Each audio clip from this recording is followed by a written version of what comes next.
Hi friends, நான் உங்கள் SK. இன்றைக்கி நம்ம பார்க்க போகிற குட்டி ஷார்ட்ஸ். நம்ம வீட்டுக்குள்ளே கூடு கட்டுற கொழுவிங்களை என்னைக்காச்சும் நீங்கள் அப்சர்வ் பண்ணியிருக்கீங்களா? இது ஏன் நம்ம வீட்டுக்குள்ளே கூடு கட்டணும்? பொதுவாகவே மனுஷங்க இனம் சேர்ந்து குழந்தை பெருக்கிறதுக்கு கிட்டத்தட்ட 10 மாதம் ஆகும். ஆனால் கொழுவிங்களுக்கு டைம் வெறும் 6 மணி நேரம் தான்.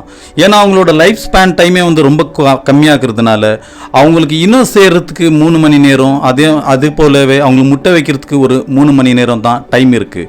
இந்த கொழுவிங்க என்ன பண்ணோன்னா, அதுங்க வெளியே போய் இந்த களிமண்ணோ இல்லை செம்மண்ணோ அதுங்க வாயில் இருக்கிற எச்சியோடு சேர்த்து அதை ஈரப்பதமாக்கி கொண்டாந்து நம்ம வீட்டுக்குள்ளே ஒரு இடத்த தேடும். அதாவது ரொம்ப ஒரு குளிர்ச்சியான இடம், அதே போல் ஒரு ஈரமான ஒரு இடத்த தேடி அந்த இடத்துல இது கூட கட்டும்.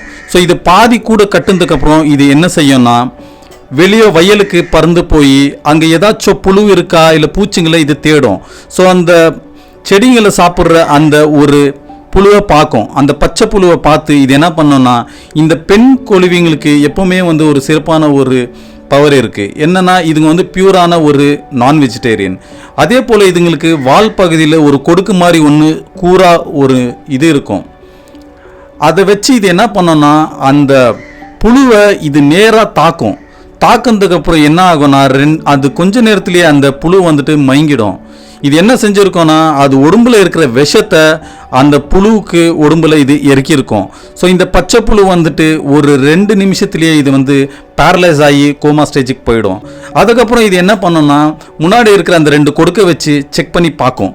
ஸோ இந்த புழுக்குள்ளே நம்ம 2 முட்டை வைக்கலாமா இல்லை 3 முட்டை வைக்கலாமான்ட்டு இது செக் பண்ணும். வச்சதுக்கப்புறம் இது என்ன பண்ணோன்னா, ஒரு 2 முட்டையை அந்த பச்சை புழு உடம்புக்குள்ளே இது சொருவி வச்சுட்டு இதை எடுத்துகிட்டு போய் இந்த கூடுக்குள்ளே வச்சு அது மேலே மண்ணை வச்சு மூடிடும்.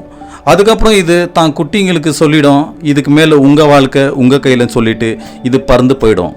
அதுக்கப்புறம் என்ன ஆகும்னா, ஒரு 2 நாளுக்குள்ளே அந்த முட்டையிலேருந்து இந்த கொழுவி புழுவாக வெளியே வரும். அதாவது அந்த பூச்சி உடம்புக்குள்ளேயே இதுங்களுக்கு தேவையான உணவை அதுங்களே சாப்பிடும். அதாவது இப்போ அந்த பேரலைஸ் ஆகி எடுக்கிற அந்த பச்சை புழு தான் இதுங்களுக்கு உணவு. ஸோ இதுங்க அரைச்சி அந்த புழுவை சாப்பிட்டுட்டு 15 நாளைக்குள்ளேயே இதுங்களும் கொழுவியாக மாறி வெளியே வரும்.